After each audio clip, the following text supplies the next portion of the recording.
ಶ್ರೀ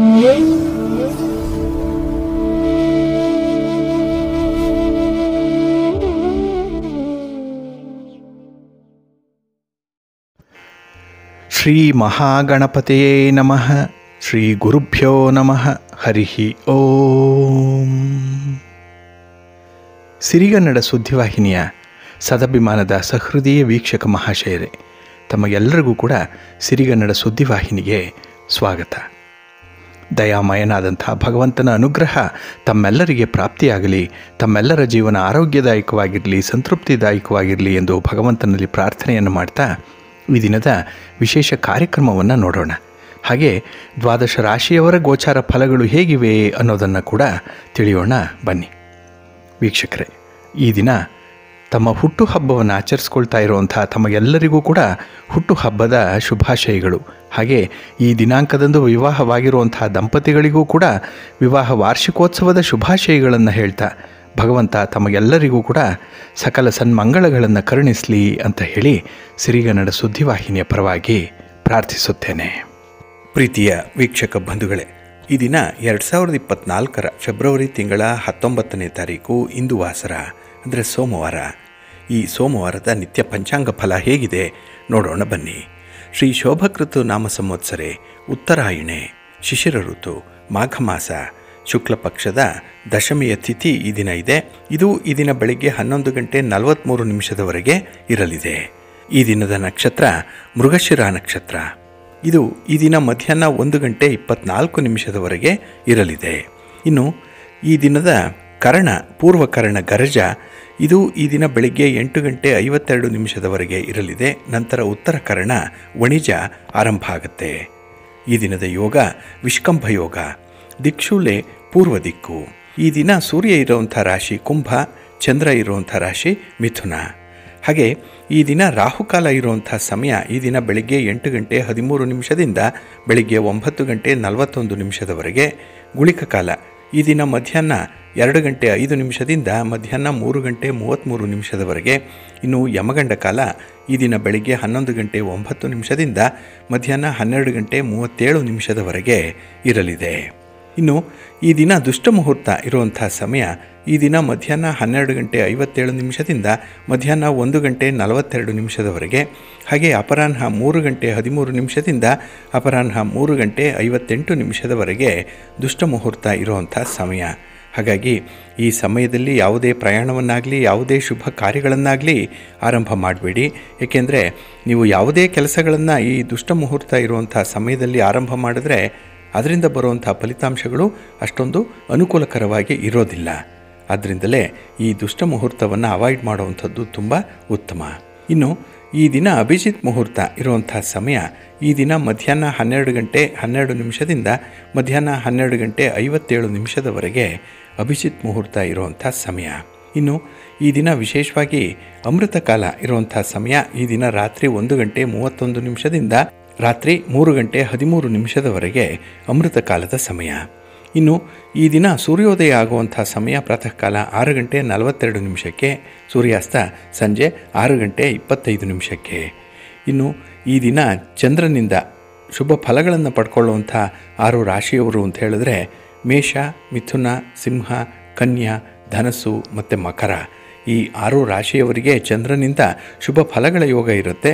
ಇನ್ನು ಉಳಿದ 6 ರಾಶಿಯವರಿಗೆ ಮಿಶ್ರ ಫಲದ ಯೋಗ ಇರುತ್ತೆ. ಅದನ್ನು ಮುಂದೆ ದ್ವಾದಶ ರಾಶಿಯವರ ಗೋಚಾರ ಫಲಗಳನ್ನು ನೋಡುವಂಥ ಸಂದರ್ಭದಲ್ಲಿ ಮತ್ತಷ್ಟು ವಿಚಾರಗಳನ್ನು ತಿಳ್ಕೊಳ್ಳೋಣ. ಇನ್ನು ಈ ದಿನದ ಹೊರದ ಅಧಿಪತಿ ಚಂದ್ರ. ಚಂದ್ರ ಅಂತ ಹೇಳಿದ್ರೆ ವಿಶೇಷವಾಗಿ ಪ್ರಯಾಣಕ್ಕೆ ಕಾರಕನಾಗಿರುವಂಥವನು. ಹಾಗೆ ಚಂದ್ರನನ್ನು ಮನಃಕಾರಕ ಅಂತ ಹೇಳಿ ಕರೀತಾರೆ. ಹಾಗಾಗಿ ಮನಸ್ಸಿಗೆ, ಯಶಸ್ಸಿಗೆ, ಕಲ್ಪನೆಗೆ, ಚಂಚಲತೆಗೆ ಕಾರಕನಾಗಿರುವಂಥವನು ಚಂದ್ರ. ಹಾಗಾಗಿ ಈ ದಿನ ಒಂದು ಪ್ರಯಾಣಕ್ಕೆ, ಒಂದು ಸಂಚಾರಕ್ಕೆ ಅನುಕೂಲ ಇದ್ದರೆ ಇನ್ನು ಕಲೆ ಮತ್ತು ಸಾಹಿತ್ಯ ಕ್ಷೇತ್ರದಲ್ಲಿ ತೊಡಗಿಸ್ಕೊಂಡಿರುವಂಥ ಕಲಾವಿದರಿಗೆ, ಸಾಹಿತಿಗಳಿಗೂ ಕೂಡ ಅತ್ಯುತ್ತಮವಾದಂಥ ಸಮಯ ಇದೆ. ನಿಮ್ಮ ಪ್ರತಿಭೆಗೆ ಸೂಕ್ತವಾದಂಥ ಸ್ಥಾನಮಾನ ಸಿಕ್ಕತ್ತೆ, ನಿಮ್ಮನ್ನು ರೆಕಗ್ನೈಸ್ ಮಾಡ್ತಾರೆ. ಹಾಗೆ ಈ ದಿನ ನಿಮ್ಮ ಯಾವುದೇ ರೀತಿಯ ವ್ಯವಹಾರಗಳಿದ್ದರೂ ಕೂಡ ಅದು ನಿಮಗೆ ಸಂತೃಪ್ತಿಯನ್ನು ತರುತ್ತೆ. ಅದೇ ರೀತಿ ಈ ದಿನ ಇರುವಂಥ ಗುರು ಹೋರದ ಸಮಯ ಅಂತ ಹೇಳಿದ್ರೆ ಇದು ಈ ದಿನ ಬೆಳಿಗ್ಗೆ 8:37 ಬೆಳಿಗ್ಗೆ 9:36 ಇನ್ನು ಅಪರಾಹ್ನ 3 ಗಂಟೆ 29 ನಿಮಿಷದಿಂದ 4 ಗಂಟೆ 28 ನಿಮಿಷದವರೆಗೆ, ಹಾಗೆ ರಾತ್ರಿ 10 ಗಂಟೆ 30 ನಿಮಿಷದಿಂದ ರಾತ್ರಿ 11 ಗಂಟೆ 31 ನಿಮಿಷದವರೆಗೆ ಗುರುಹೋರ ಇರುವಂಥ ಸಮಯ. ಇನ್ನು ಈ ದಿನ ಇರುವಂಥ ಶನಿ ಹೋರದ ಸಮಯ ಸ್ವಲ್ಪ ಅನ್ಫೇವರಬಲ್ ಆಗಿರುವಂಥದ್ದು. ಯಾವುದೇ ಕೆಲಸ ಕಾರ್ಯಗಳನ್ನು ಈ ದಿನ ಇರುವಂಥ ಶನಿ ಹೋರದಲ್ಲಿ ಆರಂಭ ಮಾಡಿಬಿಡಿ, ಅಷ್ಟೊಂದು ಅನುಕೂಲಕರವಾದಂಥ ಫಲಿತಾಂಶಗಳನ್ನು ಕೊಡಲ್ಲ. ಹಾಗಾಗಿ ಈ ದಿನ ಶನಿ ಹೋರ ಇರುವಂಥ ಸಮಯ ಬೆಳಿಗ್ಗೆ 7 ಗಂಟೆ 38 ನಿಮಿಷದಿಂದ ಬೆಳಿಗ್ಗೆ 8 ಗಂಟೆ 37 ನಿಮಿಷದವರೆಗೆ.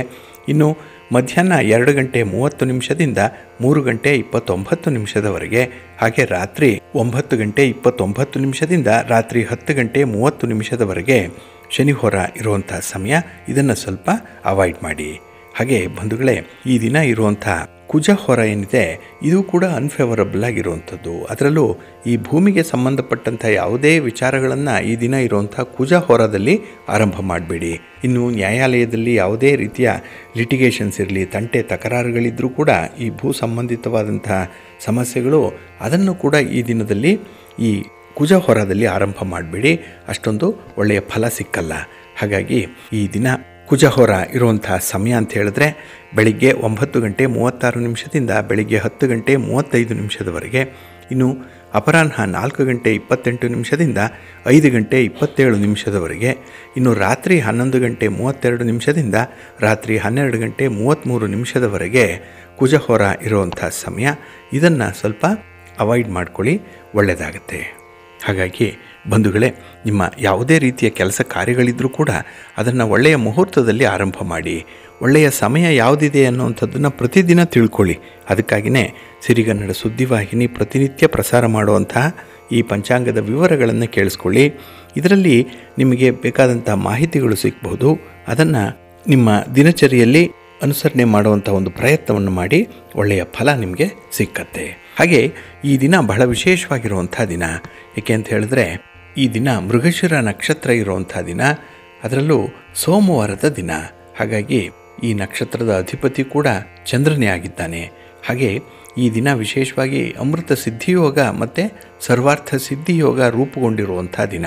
ಏಕೆಂದರೆ ಇಲ್ಲಿ ಮೃಗಶಿರ ನಕ್ಷತ್ರ ಈ ದಿನ ಇರುತ್ತೆ, ಹಾಗೆ ಸೋಮವಾರದ ದಿನ ಬಂದಿರುವಂಥದ್ದು. ಇವೆರಡರ ಕಾಂಬಿನೇಷನ್ನು ಈ ದಿನ ಬಹಳ ಅತ್ಯುತ್ತಮವಾಗಿರುತ್ತೆ. ಹಾಗಾಗಿ ಈ ದಿನ ಬೆಳಿಗ್ಗೆ 6 ಗಂಟೆ 44 ನಿಮಿಷದಿಂದ ಬೆಳಿಗ್ಗೆ 10 ಗಂಟೆ 33 ನಿಮಿಷದವರೆಗೆ ಸರ್ವಾರ್ಥ ಸಿದ್ಧಿಯೋಗ ಮತ್ತು ಅಮೃತ ಸಿದ್ಧಿಯೋಗ ಇರುವಂಥ ದಿನ. ಇದನ್ನು ನೀವು ಅನುಸರಣೆ ಮಾಡಿ ಒಳ್ಳೆಯದಾಗತ್ತೆ. ಹಾಗಾಗಿ ಬಂಧುಗಳೇ, ಈ ಪಂಚಾಂಗ ಹೇಳುವಂಥ ಸಂದರ್ಭದಲ್ಲಾಗಲಿ ಅಥವಾ ದಿನ ಭವಿಷ್ಯವನ್ನು ಹೇಳುವಂಥ ಸಂದರ್ಭದಲ್ಲಾಗಲಿ ನಾವು ಉಲ್ಲೇಖ ಮಾಡುವಂಥ ಕೆಲವು ಪ್ರಮುಖವಾದಂಥ ವಿಚಾರಗಳಿರುತ್ತೆ. ಇದನ್ನು ನೀವು ಜೀವನದಲ್ಲಿ ಅಳವಡಿಸ್ಕೊಂಡ್ರೆ ಯಾವುದೇ ರೀತಿಯ ಪ್ರಯತ್ನಗಳು ನಿಮಗೆ ಸೋಲನ್ನು ತರಲ್ಲ, ಬದಲಾಗಿ ಅಲ್ಪ ಸ್ವಲ್ಪ ಯಶಸ್ಸಿನೊಂದಿಗೆ ಉತ್ತಮವಾದಂಥ ಫಲಿತಾಂಶವನ್ನು ತರುತ್ತೆ. ದಕ್ಷತೆಯಿಂದ ಕಾರ್ಯನಿರ್ವಹಣೆ ಮಾಡ್ತೀರಿ. ಹಾಗಾಗಿ ನಿಮ್ಮ ಪ್ರಯತ್ನ ಯಶಸ್ವಿಯಾಗಲಿ. ನಿಮಗೆ 100ಕ್ಕೆ 100ರಷ್ಟು ನಿಮ್ಮ ಅನಿಸಿಕೆಯಂತೆ ಫಲಿತಾಂಶಗಳು ಬರಲಿ, ಒಳ್ಳೆಯದಾಗಲಿ. ಪ್ರೀತಿಯ ಬಂಧುಗಳೇ, ಈ ದಿನದ ವಿಶೇಷ ಕಾರ್ಯಕ್ರಮಕ್ಕೆ ತಮಗೆಲ್ಲರಿಗೂ ಕೂಡ ಸ್ವಾಗತವನ್ನು ಹೇಳ್ತಾ, ಈ ದಿನ ನಾವು ಈ 2024ರ ವರ್ಷದಲ್ಲಿ ರಾಹುಕಾಟ ಕೆಲವು ರಾಶಿಯವರಿಗಿದೆ. ಹಾಗಾಗಿ ಈ ಮೀನ ರಾಶಿಯಲ್ಲಿ ಸಂಚಾರ ಮಾಡ್ತಾ ಇರುವಂಥ ರಾಹುವಿನಿಂದ ಕೆಲವು ರಾಶಿಯವರು ಕಷ್ಟಗಳನ್ನು ಎದುರಿಸಬೇಕಾಗತ್ತೆ. ಹಾಗಾಗಿ ಅಂತಹ ದುರಾದೃಷ್ಟ ರಾಶಿಗಳು ಯಾವ್ಯಾವುದು, ಅವರು ಮಾಡಬೇಕಾಗಿರೋಂಥ ಪರಿಹಾರ ಕ್ರಮಗಳೇನು ಅನ್ನುವಂಥ ವಿಚಾರಗಳನ್ನು ತಿಳ್ಕೊಳ್ಳೋಣ. ಜ್ಯೋತಿಷ್ಯ ಶಾಸ್ತ್ರದಲ್ಲಿ ರಾಹು ಮತ್ತು ಕೇತು ಗ್ರಹಗಳನ್ನು ನಕಾರಾತ್ಮಕ ಗ್ರಹಗಳು ಅಂತ ಹೇಳಿ ಪರಿಗಣಿಸಿದ್ದಾರೆ. ಸ್ವಲ್ಪ ನೆಗೆಟಿವ್ ಎನರ್ಜಿಯನ್ನು ತಂದುಕೊಡುವಂಥ ಗ್ರಹಗಳಿದು. ಹಾಗಾಗಿ ಮೀನ ರಾಶಿಯಲ್ಲಿ ಇರುವಂಥ ರಾಹುವಿನ ಮಹಾದೆಸೆ ಯಾವುದೇ ರಾಶಿಯವರ ಮೇಲೆ 18 ವರ್ಷಗಳ ಕಾಲ ಮುಂದುವರಿತಾ ಇರುತ್ತೆ. ಆದ್ದರಿಂದಲೇ ಈ ರಾಹುವಿನ ಪರಿಣಾಮದಿಂದ ಕೆಲವು ರಾಶಿಯವರು ತುಂಬ ಜಾಗೃತರಾಗಿ ಇರಬೇಕಾಗತ್ತೆ. ಹಾಗಾಗಿ ಆ ವಿಚಾರಗಳನ್ನು ಈ ಒಂದು ದಿನದಲ್ಲಿ ನಾವು ತಿಳ್ಕೊಳ್ಳೋಣ. ಮೊದಲನೇದಾಗಿ ಕನ್ಯಾ ರಾಶಿ. ಕನ್ಯಾ ರಾಶಿಯವರಿಗೆ ರಾಹು 7ರ ಸ್ಥಾನದಲ್ಲಿದ್ದಾನೆ, ಕಳತ್ರ ಸ್ಥಾನ. ಹಾಗಾಗಿನೇ ಈ ಕನ್ಯಾ ರಾಶಿಯವರು ಅತ್ಯಂತ ಜಾಗರೂಕರಾಗಿ ಇರಬೇಕಾಗತ್ತೆ ಪ್ರತಿಯೊಂದು ವಿಚಾರದಲ್ಲೂ. ಅದರಲ್ಲೂ ಕುಟುಂಬದ ವಿಚಾರದಲ್ಲಿ, ನಿಮ್ಮ ಸಂಗಾತಿ, ನಿಮ್ಮ ಪ್ರೀತಿ ಪಾತ್ರರ ವಿಚಾರದಲ್ಲಿ, ಹಣಕಾಸಿನ ವಿಚಾರದಲ್ಲಿ ತುಂಬ ಜಾಗ್ರತೆ ಅನ್ನುವಂಥದ್ದು ಬೇಕು. ಹಾಗೆ ಯಾವುದೇ ಕೆಲಸವನ್ನು ಮಾಡ್ತಾ ಇದ್ದರೂ ಕೂಡ ನೀವು ಕೆಲಸದ ಸಂದರ್ಭದಲ್ಲಿ ಸ್ವಲ್ಪ ಎಚ್ಚರಿಕೆಯನ್ನು ವಹಿಸಬೇಕಾಗತ್ತೆ. ಹಾಗೆ ಕನ್ಯಾ ರಾಶಿಯವರು ಈ ಪ್ರೀತಿ ಪ್ರೇಮದ ವಿಚಾರಗಳಲ್ಲಿ ತೊಡಗಿಸ್ಕೊಂಡಿದ್ರೆ ಇಲ್ಲಿ ಸ್ವಲ್ಪ ಸಮಸ್ಯೆಗಳನ್ನು ಎದುರಿಸಬೇಕಾಗತ್ತೆ. ಹಾಗಾಗಿನೇ ನಿಮ್ಮ ಮಾತಿನಿಂದ ಕೆಲವು ಅನರ್ಥಗಳಾಗುತ್ತೆ. ಹಾಗೆ ಈ ಕಮ್ಯುನಿಕೇಷನ್ ಕೂಡ ಸರಿ ಇರಲ್ಲ. ಆದ್ದರಿಂದಲೇ ಕೆಲವೊಂದು ಸಂಬಂಧಗಳಲ್ಲಿ ಬಿರುಕು ಬಿಡುವಂಥ ಸಾಧ್ಯತೆಗಳು ಕೂಡ ಇದೆ. ಹಾಗಾಗಿನೇ ಪತಿ ಪತ್ನಿಯರಾಗಲಿ, ಪ್ರೇಮಿಗಳಾಗಲಿ, ಸ್ನೇಹಿತರಾಗಲಿ ಬಹಳ ವಿಶೇಷವಾಗಿ ನಿಮ್ಮ ಮಾತನ್ನು ಈ ಸಂದರ್ಭದಲ್ಲಿ ನೀವು ನಿಯಂತ್ರಣದಲ್ಲಿ ಇಟ್ಕೊಳ್ಬೇಕಾಗತ್ತೆ. ಇಲ್ಲ ಅಂತ ಹೇಳಿದ್ರೆ ಮಾತಿನಿಂದಲೇ ಕೆಲವು ಅನರ್ಥಗಳು ಉಂಟಾಗುವಂಥದ್ದು. ಹಾಗೆ ಈ ವೈವಾಹಿಕ ಜೀವನದಲ್ಲೂ ಕೂಡ ಉದ್ವಿಗ್ನತೆ ಜಾಸ್ತಿ ಇರುತ್ತೆ. ಹಾಗಾಗಿ ಪರಸ್ಪರ ಅನುಮಾನದ ಸ್ವಭಾವ ಕಾಡುವಂಥದ್ದು. ಹಾಗೆ ಯಾರನ್ನೂ ಕೂಡ ನಂಬದೇ ಇರುವಂಥ ಪರಿಸ್ಥಿತಿ ನಿಮ್ಮದಾಗಿರುತ್ತೆ. ಹಾಗಾಗಿನೇ ಇಲ್ಲಿ ಕನ್ಯಾ ರಾಶಿಯವರು ವಿಶೇಷವಾಗಿ ರಾಶಿಯ ಅಧಿಪತಿಯಾದಂಥ ಈ ಬುಧನ ಒಂದು ಮಾರ್ಗದರ್ಶನದಲ್ಲಿ ಮುಂದುವರಿಬೇಕು. ಹಾಗಾಗಿನೇ ಈ ಬುಧನಿಗೆ ಸಂಬಂಧಪಟ್ಟಂಥ ವಿಚಾರಗಳೇನಿದೆ, ಲೆಕ್ಕಾಚಾರ ಇರ್ಬೋದು, ಕ್ಯಾಲ್ಕುಲೇಷನ್ಸ್ ಇರ್ಬೋದು, ಶಿಸ್ತಿರ್ಬೋದು, ಇಂಥದ್ರ ಬಗ್ಗೆ ನೀವು ಹೆಚ್ಚು ಗಮನವನ್ನು ಕೊಡಬೇಕಾಗತ್ತೆ. ಹಾಗೆ ಧನುರಾಶಿಯವರಿಗೆ 4ನೇ ಮನೆಯಲ್ಲಿ ರಾಹು ಸಂಚಾರ ಮಾಡ್ತಾ ಇದ್ದಾನೆ. ಆದ್ದರಿಂದಲೇ ಈ 4ನೇ ಮನೆ ವಿಶೇಷವಾಗಿ ಮಾತೃಸ್ಥಾನವನ್ನು ಹೇಳುವಂಥದ್ದು, ಸುಖ ಸ್ಥಾನವನ್ನು ತಿಳಿಸುವಂಥದ್ದು. ಹಾಗಾಗಿ ಇಲ್ಲಿ ಧನುರಾಶಿಯವರು ಈ ರಾಹುವಿನ ಪ್ರಭಾವದಿಂದ ಸುಖದಿಂದ ವಂಚಿತರಾಗ್ತಾರೆ. ಎಲ್ಲವೂ ಇದೆ, ಆದರೆ ಯಾವುದೂ ಕೂಡ ಸಕಾಲಕ್ಕೆ ಪ್ರಯೋಜನಕ್ಕೆ ಬರ್ತಾ ಇಲ್ಲ ಅನ್ನುವಂಥ ಒಂದು ವಿಚಾರ ಮನಸ್ಸಿನಲ್ಲಿರುತ್ತೆ. ಹಾಗೆ ಯಾವುದೇ ಒಂದು ಸಂದರ್ಭದಲ್ಲೂ ಕೂಡ ನಿಮಗೆ ಇರುವಂಥ ಸೌಕರ್ಯಗಳು, ಸೌಲಭ್ಯಗಳು ಕಡಿಮೆಯಾಗ್ತಾ ಇರುತ್ತೆ. ಹಾಗಾಗಿನೇ ಕಷ್ಟಪಟ್ಟು ದುಡಿದು ಸಂಪಾದನೆ ಮಾಡಿಕೊಂಡಿರುವಂತಹ ಕೆಲವು ವಿಶೇಷ ಸೌಲಭ್ಯಗಳೇನಿದೆ, ಕೆಲವು ಐಷಾರಾಮಿ ವಸ್ತುಗಳೇನಿದೆ, ಅದು ನಿಮ್ಮಿಂದ ದೂರ ಆಗುವಂಥ ಸಾಧ್ಯತೆಗಳಿರುತ್ತೆ. ಹಾಗೆ ಈ ಆರೋಗ್ಯ ಸಮಸ್ಯೆ ಕೂಡ ನಿಮ್ಮನ್ನು ಕಾಡತ್ತೆ.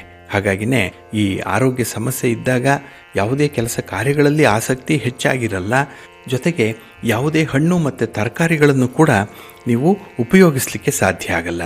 ಅಲ್ಲಿ ಎಲ್ಲೋ ಒಂದು ಕಡೆ ನಿಮಗೆ ಸಕ್ಕರೆ ಕಾಯಿಲೆ ಇರ್ಬೋದು, ರಕ್ತದೊತ್ತಡ ಇರ್ಬೋದು, ಅಥವಾ ಬೇರೆ ಯಾವುದೋ ಒಂದು ಕಾಯಿಲೆಯಿಂದ ಬಳಲ್ತಾ ಇದ್ದಾಗ ನಿಮಗೆ ಮುಕ್ತವಾಗಿ ಆಹಾರ ಪದಾರ್ಥಗಳನ್ನು ಸೇವನೆ ಮಾಡಲಿಕ್ಕೆ ಸಾಧ್ಯ ಆಗಲ್ಲ.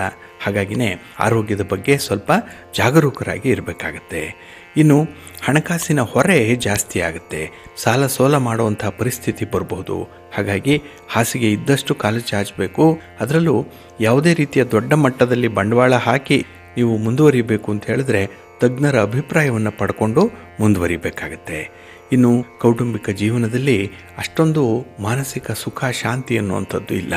ಏನೋ ಇರ್ತೀರ ಅಷ್ಟೇ ಹೊರತು ನಿಮ್ಮ ಕುಟುಂಬ ಜೀವನ ನಿಮಗೆ ಅತಿ ಸಂತೋಷವನ್ನು ತರಲ್ಲ. ಇನ್ನು ಈ ಸಂದರ್ಭದಲ್ಲಿ ನಿಮ್ಮ ಮಾತಿನಿಂದ ಕೆಲವು ಅನರ್ಥಗಳಾಗುತ್ತೆ. ಹಾಗಾಗಿ ಮಾತನ್ನು ನಿಯಂತ್ರಣ ಮಾಡಿಕೊಳ್ಳುವಂಥದ್ದು ತುಂಬ ಉತ್ತಮ. ಇನ್ನು ಯಾವುದೇ ಸಮಸ್ಯೆಗಳು ಬಂದರೂ ಕೂಡ ಅದನ್ನು ಕೂಡಲೇ ಬಗೆಹರಿಸುವಂಥ ಒಂದು ಪ್ರಯತ್ನವನ್ನು ಮಾಡಿ. ಸಮಸ್ಯೆಗಳನ್ನಾಗಲಿ ಅಥವಾ ಕೆಲವು ವಿಚಾರಗಳನ್ನಾಗಲಿ ಮುಂದಕ್ಕೆ ಹಾಕಬೇಡಿ. ಆಗಿಂದಾಗೆ ಅದರ ಬಗ್ಗೆ ಕ್ರಮ ವಹಿಸುವಂಥದ್ದು, ಅನುಪಾಲನೆ ಮಾಡುವಂಥದ್ದು ಬಹಳ ಮುಖ್ಯ.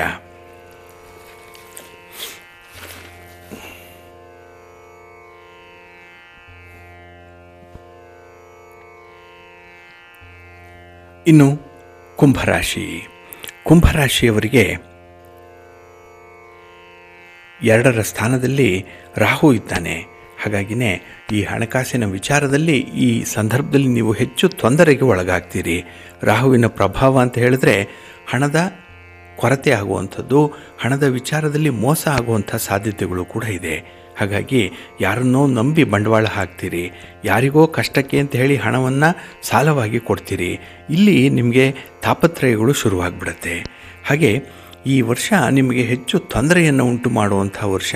ಏಕೆಂದರೆ ಹಣಕಾಸಿನ ವೆಚ್ಚಗಳು ಜಾಸ್ತಿ ಆಗುತ್ತೆ, ದುಡಿಮೆ ಕಡಿಮೆ ಆಗ್ತಾ ಇರುತ್ತೆ.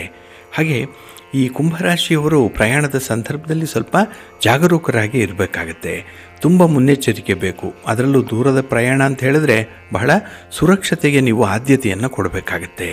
ಇನ್ನು ಯಾವುದೇ ಒಂದು ಇನ್ವೆಸ್ಟ್ಮೆಂಟ್ ವಿಚಾರ ಇದ್ದರೂ ಕೂಡ, ಅಥವಾ ಒಂದು ಉಳಿತಾಯ ಮಾಡಬೇಕು, ಹಣವನ್ನು ಹೇಗೆ ಬಳಸಬೇಕು ಅನ್ನುವಂಥ ವಿಚಾರಗಳೇನಿದೆ, ಇದರಲ್ಲಿ ನಿಮ್ಮ ವಿವೇಚನೆಯಂತೆ ನಡ್ಕೊಳ್ಳುವಂಥದ್ದು, ತಜ್ಞರ ಅಭಿಪ್ರಾಯವನ್ನು ಪಡ್ಕೊಳ್ಳುವಂಥದ್ದು ತುಂಬ ಉತ್ತಮ. ಹಾಗಾಗಿನೇ ಈ 2024ರಲ್ಲಿ ರಾಹುವಿನ ಸಂಚಾರದಿಂದ ಕೆಲವು ತೊಂದರೆಗಳನ್ನು ಅನುಭವಿಸಬೇಕಾಗತ್ತೆ. ಹಾಗಾಗಿ ಸ್ವಲ್ಪ ಜಾಗರೂಕರಾಗಿ ನಿಮ್ಮ ಕೆಲಸ ಕಾರ್ಯಗಳನ್ನು ಮುಂದುವರಿಸ್ಕೊಳ್ಳಿ. ನಿಮ್ಮ ಜೀವನ ಸುಖಮಯವಾಗಿರುತ್ತೆ, ಯಾವುದೇ ರೀತಿಯ ಜಂಜಾಟಗಳಿರಲ್ಲ.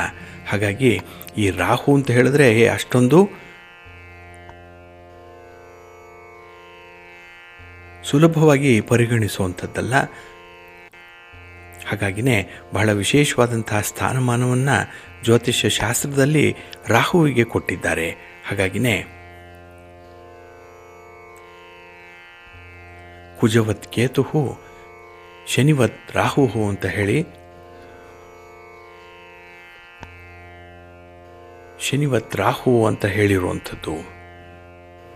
ಹಾಗಾಗಿ ಈ ಶನಿದೇವರು ಕೊಡುವಂತಹ ಫಲಾಫಲಗಳೇನಿದೆ ಅದೇ ರೀತಿಯಲ್ಲಿ ರಾಹು ಕೂಡ ಫಲಗಳನ್ನು ಕೊಡುವಂಥವನು.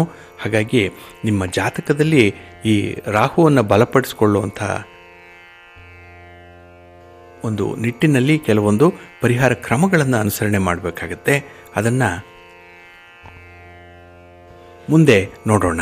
ಒಟ್ಟಾರೆ ಈ ರಾಹುವಿನ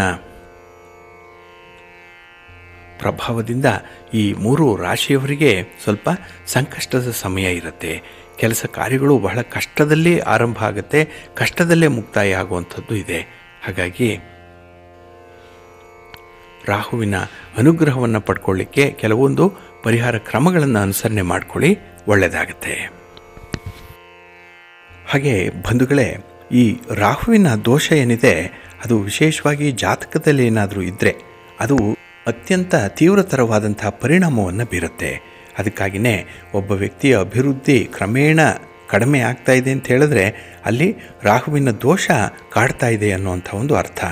ಹಾಗಾಗಿನೇ ಜಾತಕದಲ್ಲಿ ಈ ರಾಹು ಮತ್ತು ಕೇತು ದೋಷಗಳ ಉಪಸ್ಥಿತಿ ಏನಿದೆ ಅದು ವ್ಯಕ್ತಿಯ ಜೀವನದಲ್ಲಿ ಅನೇಕ ಸಮಸ್ಯೆಗಳನ್ನು ಸೃಷ್ಟಿ ಮಾಡಿಬಿಡುತ್ತೆ. ಹಾಗಾಗಿ ಈ ರಾಹು ನೆರಳು ಗ್ರಹ ಅಂದರೆ ಛಾಯಾಗ್ರಹ ಆದರೂ ಕೂಡ ಅದು ಅತ್ಯಂತ ತೀವ್ರತರವ ಪ್ರಭಾವವನ್ನು ಬೀರುವಂಥದ್ದು. ಹಾಗಾಗಿನೇ ರಾಹು ದುರ್ಬಲ ಸ್ಥಾನದಲ್ಲಿದ್ದರೆ ಅಥವಾ ಒಂದು ವಿವಾಹದ ಸ್ಥಾನದಲ್ಲಿ ಅಂದರೆ ನಿಮ್ಮ ಜನ್ಮ ರಾಶಿಯಿಂದ 7ರ ಸ್ಥಾನದಲ್ಲಿ ಏನಾದರೂ ರಾಹು ಇದ್ದರೆ ಅಲ್ಲಿ ವಿವಾಹ ತಡ ಆಗುತ್ತೆ. ಇನ್ನು ಈ ರಾಹುವಿನಿಂದ ಉಂಟಾಗುವಂಥ ಇತರ ದೋಷಗಳೇನಿದೆ ಅದರ ನಿವಾರಣೆಗೆ ಕೆಲವೊಂದು ಪರಿಹಾರಗಳನ್ನು ಅನುಸರಣೆ ಮಾಡಬೇಕಾಗತ್ತೆ. ಹಾಗಾಗಿ ಜಾತಕದಲ್ಲಿ ರಾಹುವಿನ ದೋಷವನ್ನು ಕಡಿಮೆ ಮಾಡಲಿಕ್ಕೆ ಶಿವ ಮತ್ತು ಶ್ರೀಹರಿಯ ಆರಾಧನೆಯನ್ನು ಮಾಡಬೇಕು, ಪೂಜೆಯನ್ನು ಮಾಡಬೇಕು. ಇದರೊಂದಿಗೆ ಶನಿವಾರ ಮತ್ತು ಸೋಮವಾರಗಳಂದು ನಿಯಮಿತವಾಗಿ ಕಪ್ಪು ಎಳ್ಳನ್ನು ನೀರಲ್ಲಿ ಹಾಕಿ ಅದನ್ನು ಶಿವಲಿಂಗಕ್ಕೆ ಅಭಿಷೇಕವನ್ನು ಮಾಡಬೇಕು. ಇದನ್ನು ಮರೆಯದೆ ಸೋಮವಾರ ದಿನ ಮಾಡಿದ್ರೆ ಈ ರಾಹುದೋಷ ನಿವಾರಣೆಯಾಗುತ್ತೆ. ಇನ್ನು ಜಾತಕದಲ್ಲಿ ಏನಾದರೂ ರಾಹುವಿನ ವಕ್ರ ದೃಷ್ಟಿ ಬಿದ್ದಿದ್ದರೆ ನಿಯಮಿತವಾಗಿ ನೀವು ಶಿವಲಿಂಗಕ್ಕೆ ಜಲಾಭಿಷೇಕವನ್ನು ಮಾಡಿಸ್ಬೇಕು. ಆ ವೇಳೆ ಓಂ ನಮಃ ಶಿವಾಯ ಮಂತ್ರವನ್ನು ಜಪ ಮಾಡಿಕೊಳ್ಬೇಕು, ಶಿವನನ್ನು ಕುರಿತು ಜಪ ಮಾಡಬೇಕು. ಹಾಗೆ ನವಗ್ರಹ ಸ್ತೋತ್ರವನ್ನು ಹೇಳ್ಕೊಳ್ತಾ ಇರಬೇಕು. ಇನ್ನು ಪ್ರತಿದಿನ ಬೆಳಗ್ಗೆ ಸ್ನಾನ ಮಾಡುವಂತಹ ಸಂದರ್ಭದಲ್ಲಿ ಸ್ವಲ್ಪ ಎಳ್ಳನ್ನು ಸ್ನಾನದ ನೀರಿಗೆ ಬೆರೆಸ್ಕೊಂಡು ಸ್ನಾನ ಮಾಡಬೇಕು. ಹಾಗೆ ಪ್ರತಿದಿನ ಬೆಳಗ್ಗೆ ರಾಹುವಿನ ಮಂತ್ರವನ್ನು 108 ಬಾರಿ ಜಪ ಮಾಡಬೇಕು. ಆ ಮಂತ್ರ ಬಹಳ ಸುಲಭವಾಗಿರುವಂಥದ್ದು. ಓಂ ರಾಹ್ವೇ ನಮಃ ಅನ್ನುವಂಥ ಒಂದು ಮಂತ್ರವನ್ನು 108 ಬಾರಿ ಜಪಿಸಬೇಕು. ಇನ್ನು ಶನಿವಾರದ ದಿನ ಬೆಳಿಗ್ಗೆ ಅರಳಿ ಮರದ ಬೇರಿಗೆ ನೀರನ್ನು ಅರ್ಪಣೆ ಮಾಡಬೇಕು. ಹಾಗೆ ಸಂಜೆ ಅರಳಿ ಮರದ ಕೆಳಗೆ ತುಪ್ಪದ ದೀಪವನ್ನು ಬೆಳಗಿಸಿ ರಾಹುವಿನ ಪರಿಣಾಮವನ್ನು ಕಡಿಮೆ ಮಾಡಿಕೊಳ್ಳಿಕ್ಕೆ ಇದರಿಂದ ಸಾಧ್ಯವಾಗುತ್ತೆ. ಇನ್ನು ಕೆಲವು ದಾನಗಳನ್ನು ಮಾಡೋದರಿಂದ ಕೂಡ ರಾಹುವಿನ ದೋಷವನ್ನು ನಿವಾರಣೆ ಮಾಡಿಕೊಳ್ಬೋದು. ಉದಾಹರಣೆಗೆ ಉದ್ದಿನ ಬೇಳೆಯನ್ನು ದಾನ ಮಾಡುವಂಥದ್ದು, ಬೆಚ್ಚಗಿನ ಉಡುಪುಗಳನ್ನು ಅಂದರೆ ಸ್ವೆಟರ್, ಕಂಬಳಿ ಇತ್ಯಾದಿಗಳನ್ನು ದಾನ ಮಾಡುವಂಥದ್ದು. ಇನ್ನು ಸಾಸಿವೆ, ಕಪ್ಪು ಬಣ್ಣದ ಗಾಢವಾದ ಹೂಗಳನ್ನು, ನೀಲಿಯ ಬಣ್ಣದ ಹೂಗಳನ್ನು ಕೂಡ ಶನಿವಾರಗಳಂದು ದಾನ ಮಾಡುವಂಥದ್ದು ರಾಹುವಿನ ದೋಷವನ್ನು ನಿವಾರಣೆ ಮಾಡಿಕೊಳ್ಳಿಕ್ಕೆ ಸಾಧ್ಯವಾಗುತ್ತೆ.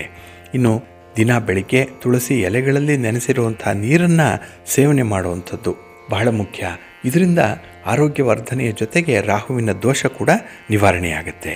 ಹಾಗಾಗಿ ಬಂಧುಗಳೇ, ಈ ರಾಹುವಿನ ದೋಷ ಏನಿದೆ ಅದು ಬಹಳ ತೀವ್ರತರವಾಗಿರುತ್ತೆ.